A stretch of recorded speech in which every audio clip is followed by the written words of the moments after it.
Hello, I'm Rex Childhouse, and because things on the internet seem to lose their date references pretty easy, today is Sunday, July 23rd. On our big vacation, driving from San Diego County to Vancouver, British Columbia for a Disney Wonder Cruise to Alaska, we did numerous railroads. In Alaska, we did the White Pass and Yukon Railroad up to the pass and then back. That was like really cool. Really interesting is on another video. We did the Snoqualmie Northwest Railroad Museum in Washington, and on the way through Sacramento, in Old Sacramento as it's phrased, we did the California State Railroad Museum on Wednesday, June 7th, 2023. I love trains. I love trains. And it doesn't matter. This is a toy. The battery-powered section still in the box. This toy was bought in 1978, so it's 45 years old, give or take. I love trains. I don't care what they are. This EMD Jeep 9 low nose was bought brand spanking new when I was about 10 years old, so it's 61 years old, still runs, still operated, have fun. And my granddaughter wanted a train. I made her a train. It's on another video. And this is one of the two locomotives. This is prototyped after the Jeep 9, and the other one is prototyped after a Disney steamer. I love trains. The California State Railroad Museum is a fantastic museum. It was a lot of fun to see, a lot of fun to do. So let's get on with the tour.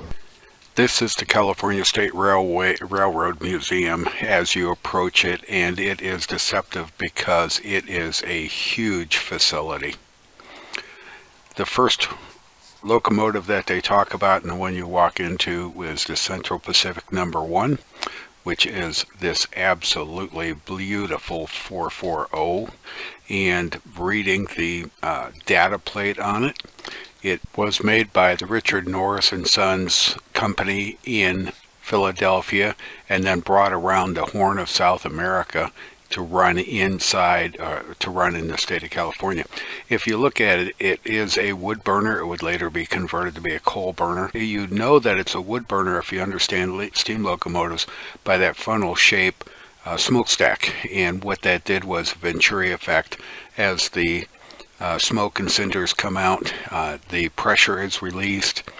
The cinders lose their temperature before they're spewed out to reduce the probability of fire. And step off into another locomotive that's on display, the North Pacific Coast number 12, a Sonoma, another 440 classic, and this is narrow gauge.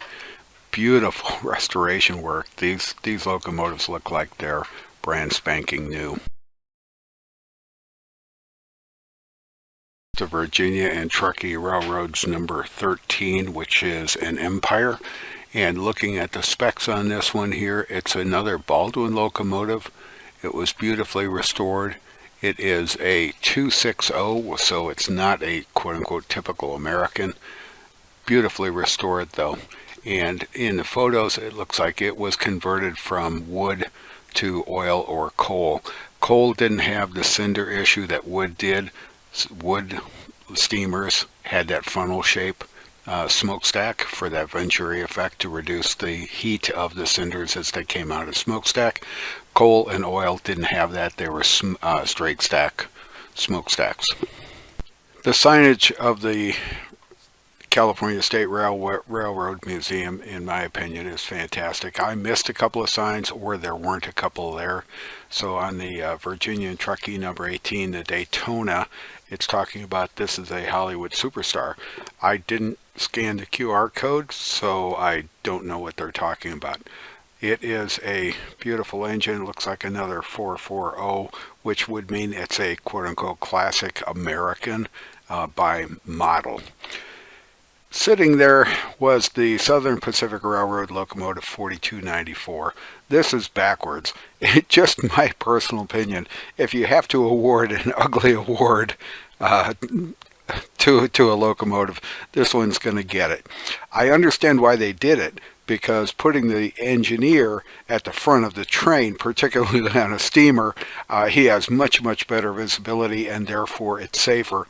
This is a massive locomotive. The engineer is forward, the fireman is aft, so they need signals to communicate as to what they're doing. It's a massive engine. The Southern Pacific Railroad locomotive number 1, C.P. Huntington, which is an interesting engine if you look at it. It's a 424. I've never seen one of these before, so it balances between the front and rear trucks to keep the driver in contact with the track. And unfortunately, didn't get a good shot of it. I tried it several times, but due to the backlighting, I lost it, in my opinion. The Santa Fe 1010, which is shown here, I didn't have any signage. I didn't see any signage for it. I missed that. I like having good signage in a museum. And as I said, I thought the museum signage was really good. It could have been that the signage for this was off to the side. I just missed it. Found this, I think it's an E7, Electromotive Division, EMD E7, Santa Fe, and one of the two typical stereotype Atchison, Topeka, and Santa Fe colors. This one here was just absolutely beautiful. And this is just personal opinion. I'm going to make some people laugh. If it's a steamer and it's not a Baldwin, it's Brand X. If it's an electromotive diesel and it's not EMD, it's Brand X. Just my opinion. Thanks. There were numerous displays, such as this Fruit Growers Express car, 35832, if it makes any sense to anyone. And they explained how in the early years the fresh fruits and vegetables that were on the farm proceeded from the farm to the fork, so to speak, from the farm to the home, and there's guys putting up these containers, these cartons, so that they can go, have to load them into the cars. And one of the reasons for the doors on the top of the refrigerated cars was so that people could put ice in them when they're en route. Now, ice melts and it runs out the bottom. One of the many reasons for having stone roadways to hold the ties in place is because when the train was in motion and the ice melting, the water has to go somewhere. You don't want to keep carrying it around. It's very heavy. If you've got money, enjoy it. Georgia Northern Railway private car number 100. This is very nicely equipped. You might as, if you've got the money, what they would normally do is this would normally be the last car on a train, farthest away from the smoke and the noise of the steam engine or the diesel engine. Also, people transiting the cars wouldn't have to transit through this car. It was private, beautifully done. The Nevada Central Railway number 3 passenger coach. This was an era when traveling on a train was a luxury, something people had to actually pay for and enjoy. An era similar to the airlines till about 1967 or 68, when the airlines kind of went, how many can we jam in an aircraft? You could walk through a number of the cars, climb into a number of the engines, locomotives, which was really cool. The Great Northern Railway post office car number 42 was open. I've seen these before. I was reading one of the signs, and one of the fun things of the museum is they have in the 1980s where the mail truck is being carried away by a forklift. There's a lot of space in this car. They would sort the mail as they were going down the road, and they had a device, a hook that they stuck out to drop the mail, to pick up the mail as they went through a station where they didn't stop, which was fun. A lot of sorting going on here, so you got the mail that was coming through and you sorted it if you worked there. The sign said they could hold 22,000 pounds of mail. Rail travel had a golden age, and it was when the passenger was treated like royalty, going from point A to point B. And there were sleeper cars. When you talk about trains and whatever, the name Pullman comes up, and Pullman's associated with sleeper cars. Pullman had a manufacturing site on the south side of Chicago, near where I grew up. I actually walked into the buildings after it was closed. And here's a Canadian National sleeper car. And the way it's set up is during the day, the seats are up, and you sit and you watch the scenery go by. And at night, the seats come down and become beds, and then the curtains come across, and you hear the guy across the way from you snoring like a tornado, and you do what you can, and you get your lavatory, which you can do everything you need to do in. Beautiful situation. When passengers are traveling coast to coast and it takes 3, 5, 7 days, the answer is they're going to get hungry, and they were fed. And depending on your class of travel, because there were different classes of travel, they were either fed with elegance or they were on their own to get food at each one of the stops. And the steam trains didn't go extremely long distances before stops. They had to pick up more water than fuel. This is just a random photo of a point I want to make because it has to do with airports and train stations. The seats that were in the museum were from various depots, and they were extremely comfortable. The seats we found in most of the airports we were in were, this is annoying, I want to get out of here. Picture of a beautiful Canadian national car, and they're talking about elegance on wheels, fine dining experience. We're going to see some really beautiful dinnerware is probably the best description, and you could buy the replicas. Atchison, Topeka, and Santa Fe, better known as the Santa Fe, dining car 1473. Beautiful train, and it's the end of the train. We step off to the Virginia and Truckee Railroad combination car, number 16 combination, meant it had more than one purpose. Its purpose was to carry baggage or express as well as passengers, and you could see that from the way the doors and the windows were set up. This was an era when craftsmen built railroad cars. You didn't hire a guy because he could drive a nail or hold a paintbrush. You hired someone because they could do it with style. One of the men who worked on the railroad, or actually worked for the railroad because they didn't work on the railroad, they worked before the railroad came through, was the surveyors. And the surveyors go out and figure out where the trains are going to go through, how the trains are going to go through. Does the railroad own the property? Do they have to get it from the government through land grants? And part of the way some of the railroads were financed was the government would give them so many square miles or so many square acres for each mile of track they laid, and then they could sell that property off to get capital to build more railroad, because the railroad was good for the country, good for the economy. A lot of tools shown in here. You can't just decide this is the curve radius that the train's going to go on. It was fixed. So there's a lot of tools. It was a really interesting display. These guys went out and did the wilderness before it became civilized by train travel. I love knowing weird things. It's just one of those things, excessive compulsive micro-perfectionist. Here's a good picture of a railroad wheel, and these are referred to as solid axle wheels. There's no bearing between the wheel and the axle, so both wheels turn the same degree of rotation at any one time. If not, they stress the axle. That repeated stress can cause it to fracture. The reason this is not purely horizontal is for two reasons.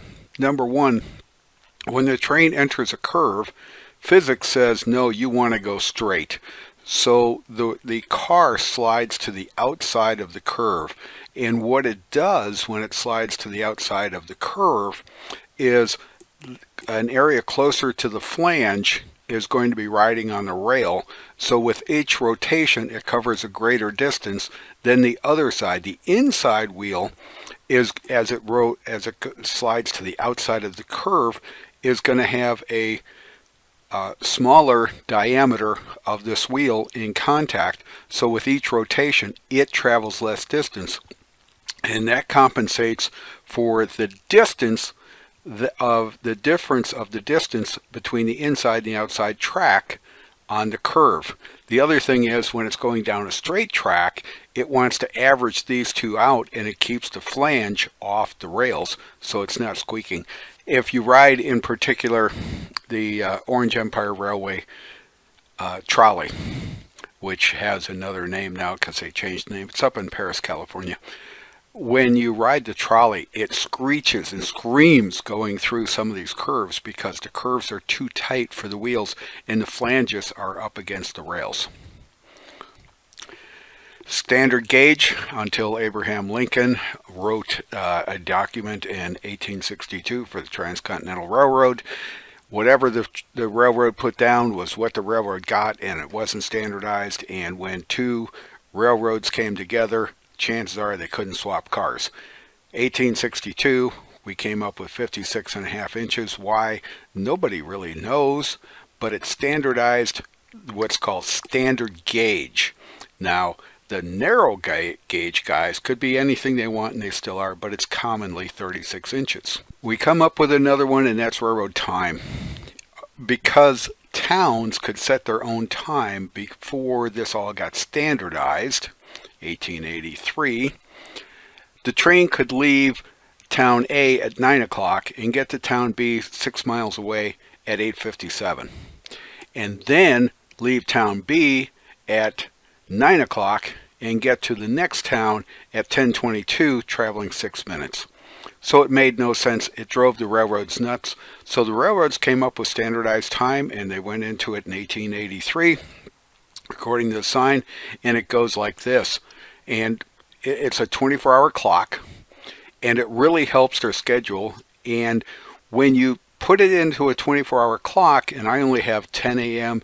to 3 p.m. shown here, but I have the same times on the railroad time format as on the normal clock format. And the difference is, in the railroad clock format, for the convenience of their stations, I can post my entire schedule for 3 trains per hour in 48 characters. If I go to normal clock, to post those 3 trains for those 6 hours is 126 characters. Here's a picture of what it looks like on a Japanese train schedule. The left side of this sign is Monday through Friday. The right side of this sign is Saturday and Sunday.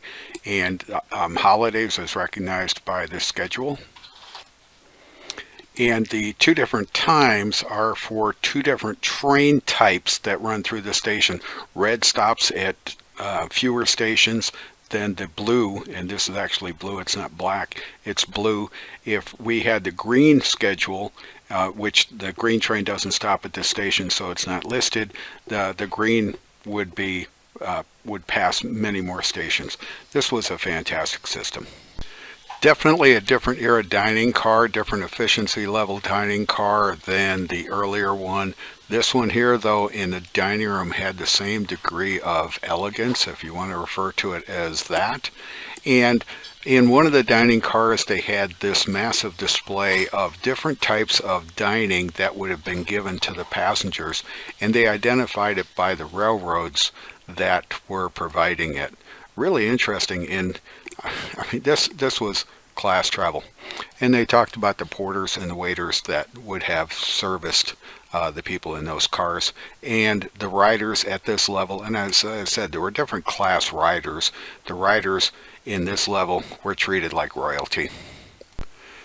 A lot of the labor in building the railroads in the western United States was done by Chinese laborers, and the museum addresses that in numerous very well documented educational panels such as shown here.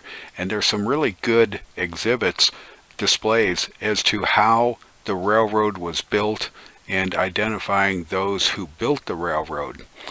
And it also identifies and brings up some of the retaliation from having the immigrants come in and take jobs away from people who were already here. It's an issue of physics and economics. You have a choice. You can either bring the worker to the job or take the job to the worker.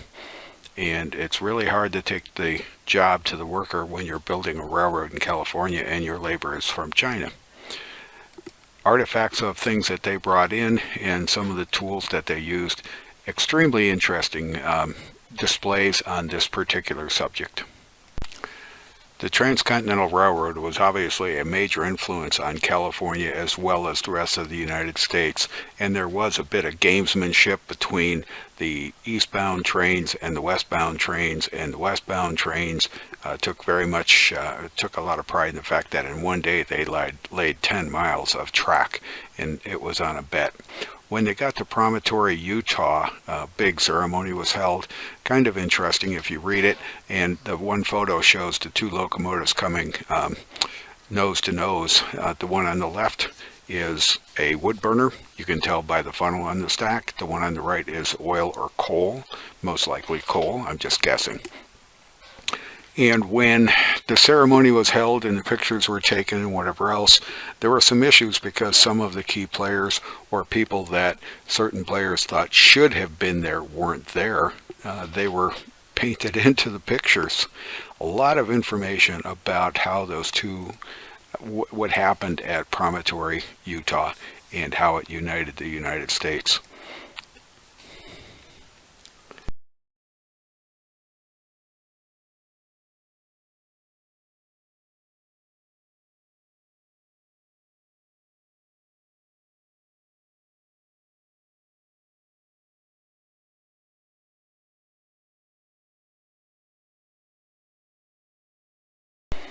A really nice model of the Jupiter, one of the two locomotives at Promontory, Utah, and with its funnel-shaped smokestack, you know that it's wood, and by looking at its tender, it's carrying wood. They stopped more often for water than they did for fuel. Once the Transcontinental Railroad was complete, it was convinced a number of people that making train tracks to the West Coast was profitable and beneficial, and they started to grow. And as they grew, the destinations changed as well. Women are addressed in several displays, and there are a number of women who played critical roles in the development of railroads into the western United States and the state of California. I didn't photograph, or I'm not including all of them. Here's just a couple of examples of the quality of the presentations that are made on their behalf. And Andrew Carnegie has a comment about them having better ears, so they made better telegraph operators. At various times through, say, 1830, I think that's one of the reference times, to present days, the roles of women in railroad have changed by a number of things. One of them is the shortage of men due to wars. Another is restrictions by labor laws, and many of those were changed in the last 30 to 50 years. The Monterey and Salinas Valley Railroad combination car number 1 was on display. As with all of the cars, it was beautifully restored, beautifully maintained. You could look inside and get a look at how this car was just set up beautifully. I was totally impressed by the exhibits at the museum, and it's a combination car. One side was passenger, one side was freight. Travel American style, I've mentioned it before, there was more than one class of travel on trains. Depending on how much you paid was how well you were treated, and this is showing a little one way or the other. My grandmother traveled from Idaho back to Chicago after she lost her first child on the train, and stayed in her seat almost the entire time because she was so bashful, so shy. Artifacts and facts all over the place. You know, the railroads had to attract riders. They had to appeal. Take the Santa Fe. They had to appeal to the rider greater than the Southern Pacific, which had to appeal to the rider greater than the Burlington Northern. So they came up with beautiful, beautiful ad work. Where are we going? How well can you travel? with things that happen, we went into the steamline era, and at the Chicago Museum of Science and Industry, the Burlington's Northern Zephyr is there. It's a beautifully streamlined train. They discovered, among other things, that streamlining appealed to passengers, so they went with it because they have to attract passengers. Working on the railroads. Railroads were big business. They were complex. There were a multitude of jobs associated with railroading. So a lot of people worked for railroads in different positions. When you talk about the telegraph poles were easiest put up next to the railroad tracks. I mean, if you're going to go through a wilderness area or a slightly populated area, why create a new path when you can follow the railroad tracks and put them up next to the railroad? And telegraphy communications along the track was a requirement for safety. So here's a block signal. When my wife and I drive up the I-5, we watch the block signals next to the I-5 and we chat them, and we know what they stand for. I addressed it earlier. They have numerous benches from various depots, and they're all really comfortable. This is an era of craftsmanship and artistry. So, I mean, how it wasn't injection molding in aluminum frames. Artifacts all over the place, and there was one in here that really caught my eye because we're from Chicago, and Chicago Railroad Fair, 1948-1949, I looked it up, was the last major railroad fair ever held in the United States, and one of the flyers is in this case. The museum does not ignore track maintenance. Track maintenance is a major issue. I used to go over to the railroad tracks about a block and a half, 2 blocks away from where I grew up, and I watched the guys work on the track. And I actually wanted to do it. I would learn later. The guy that is working on this track is using what I learned as a B-nose sledgehammer, and B-nose sledgehammers, as shown in these displays, have a very long nose to them, and they're designed so that when you hit the spike that you're driving into the rail, you don't hit the rail itself. The handle is above the rail. A railroad spike is very specifically shaped. It's a wedge that when you drive it in the proper way, it cuts the wood rather than splits the wood. Technology. Foundation of the railroad. If the bed isn't consistent, if the bed isn't proper, then the tracks start shifting, and one of the reasons that stone is put on the bed is that it reduces the water erosion immediately underneath it. The water goes in the stone, then bleeds out the sides to protect the track, and it's what's called its footing, its underbase.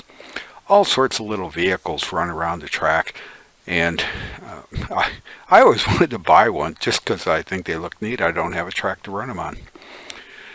The California State Railroad Museum is in a roundhouse, a former roundhouse, and when a roundhouse was designed to maintain steam locomotives, so you bring them up on the table, you turn them around and you back them in, or you drive them in, and you align their smokestacks with these funnels so that you can keep the engine under steam.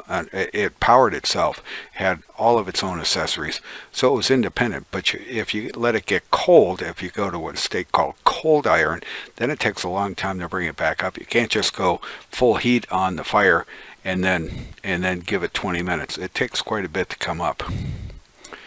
The roundhouse doors, and it doesn't take a whole lot to turn one of these roundhouse tables. It's on steel railroad type wheels on railroad type track, so it doesn't take a whole lot to turn an engine around. But steam engines like to go forward, they don't like to go back. And the museum had miniatures and model railroads and toys, and here's one of the really beautiful miniatures. To say there were a lot of model railroading pieces in the California State Railroad Museum is a gross understatement. I'm going to show you some of them. I'm going to start out with this display, and this display is actually, I'm going to say 5 pieces that I've assembled, and it shows scales. The lowest one on here is Z, which is far too small for me, and the upper one is actually G scale, I believe. which is referred to as garden scale occasionally. And it's shown in both the left side and the right side. I don't know why they did both of them, but it's really nice to have. I think these are E7 units or F7 units, all in the same banner, all in the same in graduated scale. Here are the museum's panels, and they take you from Z, which I think is way too small. If you can put a layout in a briefcase and carry it away, I think there's something I can't handle it. I do N, and N is a little bit of a challenge as you get older. HO, I do. S scale, which is also called American Flyer scale. O scale, which is referred to frequently as Lionel scale, and then the larger scales. G is the one that the largest scale I work with. Model railroading is fun. I love it. I love working with it. I love the accomplishment of it, to watch it operate, to have success in building it. And I'm going to let you watch some of the museum's operating layouts.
Cases and cases and display case upon display case of train stuff. I'm going to let you cruise through some of it, and then I'm going to show you some of the sceneries that they have set up.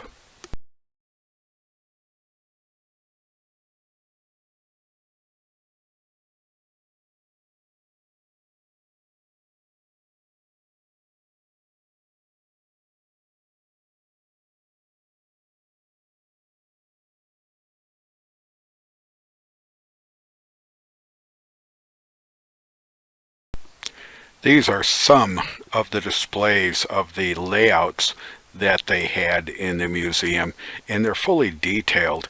As you look in some of the foregrounds or some of the lead-in pictures, they give you maps as to what you're looking at in the individual displays. Totally impressive.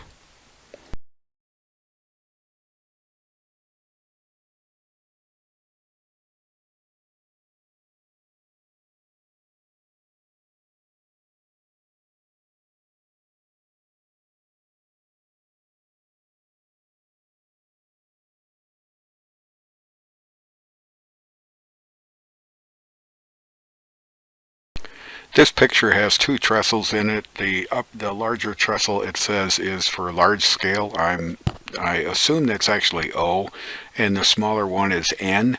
It says it took more than 150 hours to build. I believe that without a problem, and incorporated 633 pieces of wood. Totally beyond my skill level. As we walk around, I look for things that just catch my eye, and Chicago Park, being from Chicago, caught my eye. I figured it had nothing to do with Chicago, Illinois. It turns out to be a city in California, up in Nevada County, as I understand. So we spent, I think, about 3.5 hours in the California State Railroad Museum. Totally enjoyable, a ton of pictures, a great place to go.